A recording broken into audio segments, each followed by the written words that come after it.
오늘도 우리를 인도하시는 최고의 목자인 예수님의 뒤를 따르며 우리는 이 땅에서 하나님 나라를 확장하고 정말 사랑 나누는 업으로 준비되어져 가는 행복한 양들입니다. 2월 22일 토요일 말씀의 실체입니다. 제목은 성령에 의해 생명을 얻었습니다. 성령으로 말미암아 우리가 생명을 얻었습니다. 로마서 8장 11절 말씀입니다. 같이 읽겠습니다. 예수를 죽은 자 가운데서 살리신 이의 영이 너희 안에 거하시면 그리스도 예수를 죽은 자 가운데서 살리신 이가 너희 안에 거하시는 그의 영으로 말미암아 너희 죽을 몸도 살리시리라. 예수님이 죽은 자 가운데서 살려주셨는데 그것이 바로 성령님으로 말미암아 살려주셨습니다. 그런데 그 살리신 분은 바로 하나님이시죠. 근데 그 영이 바로 우리 안에도 있다면은 우리 죽을 몸도 그 하나님께서 살리실 것이다. 이런 말씀입니다. 위의 본문 구절은 하나님의 말씀으로부터 온 매우 힘있는 계시의 말씀입니다. 그러나 많은 사람들은 이것이 마치 그저 약속인 것처럼 말합니다. 그러나 이것은 약속이 아닙니다. 문제는 이것입니다. 성령께서 당신 안에 거하십니까? 당신이 그분을 당신의 삶으로 받아들였다면 그렇습니다. 그리고 이는 위 말씀에서 당신이 죽을 몸이 살 것이라는 두 번째 부분도 당신 안에서 이루어졌다는 뜻입니다. 당신 안에 성령께서 거하신다는 것은 곧 당신의 죽을 몸이 살아나는 것의 전제 조건이기 때문입니다. 여기 이제 로마서 8장 11절에서 사도 바울은 말합니다. 예수님을 죽은 자 가운데서 살리신 영이 너희 안에 거하신다면 너희 죽을 몸도 그 하나님께서 살리실 거야. 이런 얘기죠. 그런데 보니까 여기 성령님이 우리 안에 거하느냐가 관건이고 거한다면은 그러면 우리 죽을 몸도 살 수 있다는 것인데 바로 성령님이 우리 안에 거하는 것은 우리가 예수님을 받아들임으로써 가능해진 일이고 예수님을 받아들였다면 성령님께서 우리 안에 사시는 것이고 그 다음에 바로 성령님께서 우리 안에 사신다면은 당연히 우리가 죽을 몸도 정말 살 수 있도록 이미 다 준비되어 있는 것이다. 이미 전제 조건을 이미 만족시킨 것이다. 라고 말하고 있습니다. 그분이 당신 안에 거처를 삼으신 그날부터 그분은 당신의 죽을 몸에 생명을 주어 당신을 살리셨습니다. 당신은 더 이상 죽을 몸을 가지고 있지 않습니다. 성경은 그분이 복음을 통하여 생명과 불멸을 밝히셨다고 말씀합니다. 이거 자주 다뤄지지 않는 그런 이제 언어기도 한데요. 우리 복음은 우리 그 사도 바울이 디모데 후서 여기 1장 10절이 이제 나와 있는데요. 1장 10절에서 이렇게 말합니다. 이제 우리 구원자 예수 그리스도의 나타나심이 분명히 드러났으니 그분께서는 사망을 패하시고 복음을 통해 생명과 죽지 아니함, 즉 불멸을 밝히 드러내셨느니라. 이렇게 말하고 있습니다. 그러면서 바로 11절에 내가 이 복음을 위하여 이방인들의 선포자와 사도와 교사로 정하여졌느니라. 그러니까 예수 그리스도의 나타나심은 사망을 패하신 것이고 복음을 통해서 생명과 불멸을 밝히신 것이다. 이렇게 말하고 있습니다. 그래서 이 불멸이라는 그 단어를 쓰고 있는데요. 여기서 보니까 바로 그분이 복음을 통하여 생명과 불멸을 밝히셨다고 성경은 분명히 말하고 있습니다. 할렐루야. 그러나 말씀을 올바르게 적용하는 방법을 알지 못하면 하나님의 말씀이 실제를 보지 못하고 그 결과 약속의 영역으로만 살게 됩니다. 이것이 어떤 사람들이 여전히 세상의 요소에 지배당하는 이유입니다. 그들은 성령께서 통치하는 삶을 사는 대신 두통과 감기와 열병과 씨름하며 살고 있습니다. 예수를 죽은 자 가운데 살리신 이의 영이 너희 안에 거하시면 그리스도 예수를 죽은 자 가운데서 살리신 이가 너희 죽을 몸도 살리시리라는 말씀을 따라 이렇게 선포하십시오. 예수를 죽은 자 가운데서 살리신 성령님이 내 안에 사시며 나의 죽을 몸을 살리신다. 그분께서는 내 몸이 하나님의 생명으로 살아나게 하셨다. 이제 나는 내 안에 하나님의 본성과 생명을 가지고 있다. 이것이 바로 지금 현재의 실제입니다.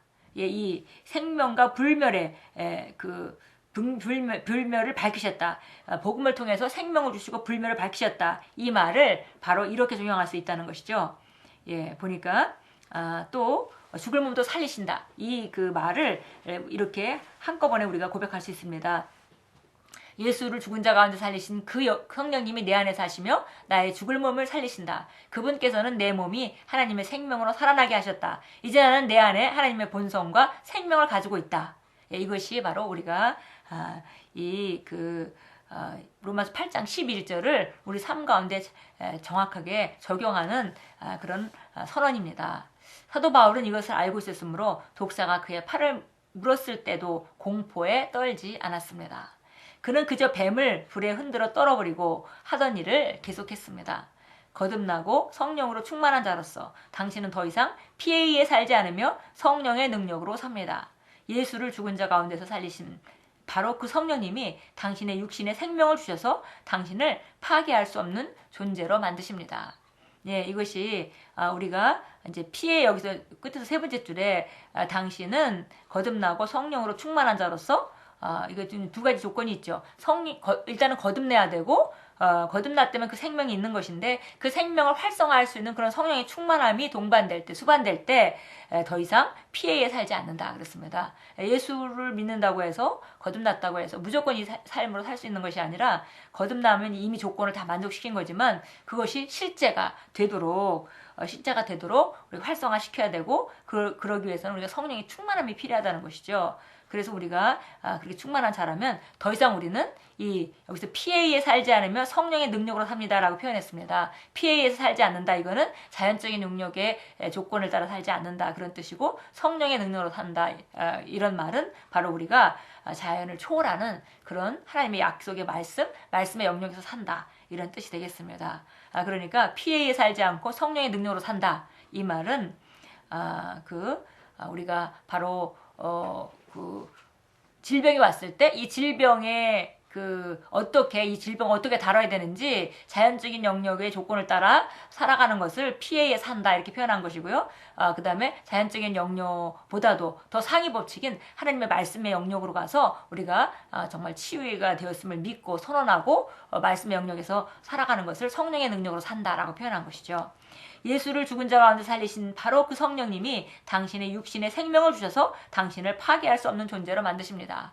예, 그러니까 우리가 더 이상은 이 땅에서 이 상황이나 조건, 우리 그 육체의 상태에 따라 지배당하는 자가 아니라 그 상태에도 불구하고 하나님의 말씀이 말하고 있는 바대로 우리가 정말 나아갈 수 있기 때문에 그런 조건들은 우리를 바로 파괴할 수 없게 된다. 그리고 없는 존재로 이미 우리는 만들어진 것이다.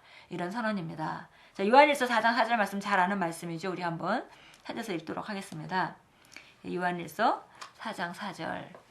예, 우리가 어떤 자인지, 우리가 왜 이렇게 담대하게 그 승리를 선언하고 우리가 말할 수 있는지, 겉으로 볼 때 어려운 문제가 있어도 왜 우리가 담대하게 승리로 확신할 수 있는지.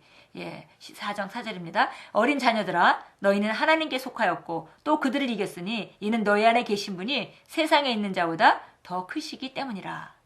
예, 어린 자녀들에게 말합니다.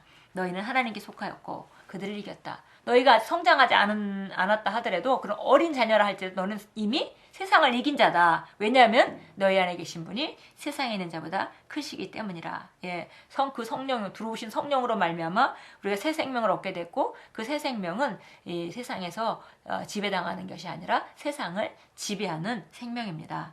자, 로마서 8장 13절 나와 있는데 오늘 본문 말씀이 로마서 8장 11절인데 바로 그 뒤에 나오는 말씀입니다. 로마서 8장 13절 보도록 하겠습니다. 우리가 11절에 예수를 죽은 자의 가운데서 살리신 영이 너희 안에 거하시면 그리스도 예수를 죽은 자 가운데서 살리신 이가 너희 안에 거하시는 그 영으로 말미암아 너희 죽을 몸도 살리시리라 이렇게 말씀했고요. 자, 12절에 가니까 그러므로 형제들아 우리가 빚진 자들이나 육신에 져서 육신대로 살 것이 아니니라. 너희가 육신을 따라 살면 죽을 것이나 성령을 통하여 몸의 행실을 죽이면 살리라. 예, 그래서 성령에 의해서 새 생명을 얻었는데 새 생명은 기능하는 법이 있다는 것입니다. 그래서 우리가 육신을 따라가게 되면 13절에 너희가 육신을 따라 살면 죽을 것이나 육신을 따라가면은 육신의 법칙대로 우리가 정말 죽을 병에 걸렸다면 죽을 수밖에 없겠죠. 그러나 만약에 성령을 통하여서 너희가 기능하기로 선택하고 간다면은 몸의 행실을 죽이면 살리라 그랬습니다. 그래서 몸의 행실이라는 것은 우리가 이제 도덕적인 접근으로 얘기할 때는 정말 우리가 이렇게 하나님에 속한 자이기 때문에 육신을 따라 그런 행동을 하지 말고 정말 그런 몸이 원하는 그런 육신적인 행동들을 하지 말고 영적으로 살아라 이렇게 해석할 수도 있겠지만 우리가 좀 더 영적인 차원으로 조금 해석을 한다면 여기서 행실을 죽이라 이렇게 되어 있는데요. 여기서 행실이라는 것은 deed라는 영어 동사로 되어 있습니다. 명사로 되어 있습니다. 그 deed라는 영어 명사로 되어 있는데요. 이거는 어떤 업무, 그러니까 이거 행동도 얘기할 수 있겠지만 또 어떤 성경에서는 이거를 덧붙였습니다. 트랜잭션이라는 영어 단어로 덧붙였습니다. 이것은 업무를 처리하거나 어떤 거래하는 그 상태?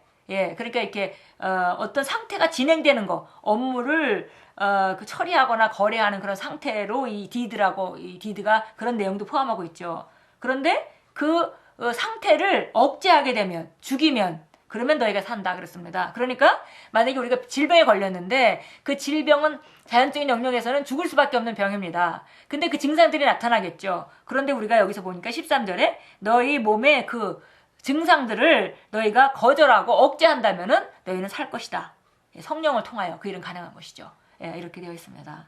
예, 그래서 이 말씀이 13절 말씀이 너희가 육신을 따라 살면 죽을 것이나 성령을 통하여 몸의 행실을 죽이면 살리라. 그래서 몸에서 나타나는 모든 증상들을 거절한다면은 그러면은 성령을 통해서 그렇게 한다면 너희는 살게 될 것이다. 그러니까 몸에 어떤 상황들이 진행되고 있지만은 그것을 성령을 통하여 우리가 거절할 수 있고 우리가 그 말씀의 영역에서 우리가 예수님이 채찍에만도 우리가 나았고 우리 안에 영생이 있음을 우리가 선언하고 그걸 믿을 때 그 증상들을 억제하는 역할들을 성령을 통해서 일어났고 그렇게 될 때 우리는 산다는 것입니다.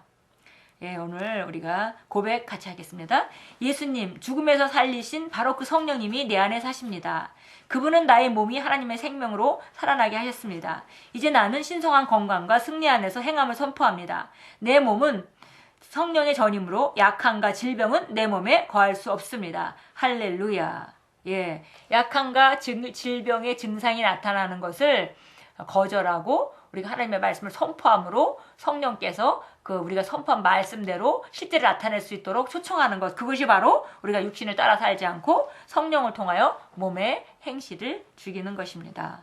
예, 오늘도 상황에 지배당하지 마시고 정말 어떤 상황이라도 우리 안에 계신 성령님으로 말미암아 정말 선포하시고 또 상황들을 거절하시면서 오늘도 정말 더 높은 차원의 그런 그 영적 영역에서 말씀의 영역에서 다스리시고 주신 정말 성령에서 새로운 얻은 그 생명을 발휘하시고 그 능력을 정말 풀어놓으시면서 승리하시기 바랍니다. 예수님 이름으로 축복합니다.